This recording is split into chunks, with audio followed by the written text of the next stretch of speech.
Dear students, which one of the following is not a side effect of lithium? Options: tremor, hypothyroidism, diplopia, indigestion. തീർച്ചയായിട്ടും ഇപ്പോഴത്തെ ക്വസ്റ്റ്യൻസിന്റെ ഒരു pattern ഈ രീതിയിലാണ് പോകുന്നത്. ഒന്നുകിൽ എല്ലാ കാര്യങ്ങളും ലിസ്റ്റ് ചെയ്യും, അതിനകത്ത് എക്സെപ്ഷണൽ കേസ് ചോദിക്കും, അല്ലെങ്കിൽ ഇത്തരത്തിൽ നോട്ട് ചേർത്ത് ചോദിക്കും.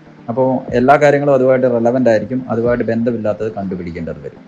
അപ്പോൾ ഇത്തരത്തിലുള്ള ഒരു മൾട്ടിപ്പിൾ ആംഗിളിൽ ചിന്തിക്കേണ്ട, അല്ലെങ്കിൽ മൾട്ടിപ്പിൾ ലെവൽ നോളജ് പരിശോധിക്കുന്ന ക്വസ്റ്റ്യൻസ് ഇപ്പോൾ ഒരുപാട് കണ്ടുവരുന്നുണ്ട്.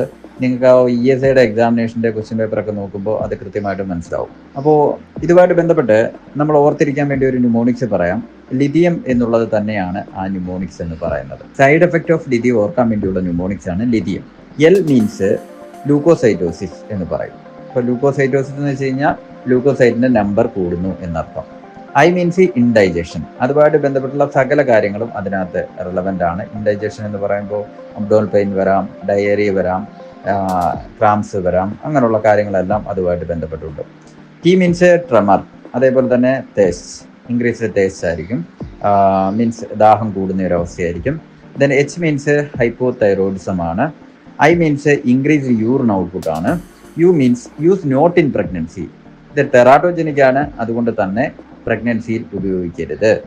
Then M means muscle weakness. ഇത്രയും കാര്യങ്ങൾ ഓർത്ത് കഴിഞ്ഞാൽ ഇതുമായിട്ട് ബന്ധപ്പെട്ട ഏത് ക്വസ്റ്റ്യൻ ചോദിച്ചാലും നമുക്ക് ആൻസർ ചെയ്യാൻ പറ്റും.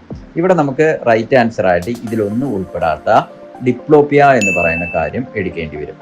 ട്രെമർ, ഹൈപ്പോതൈറോയിഡിസം, ഇൻഡൈജഷൻ, ഇതെല്ലാം തന്നെ ഓപ്ഷൻസിലുണ്ട്.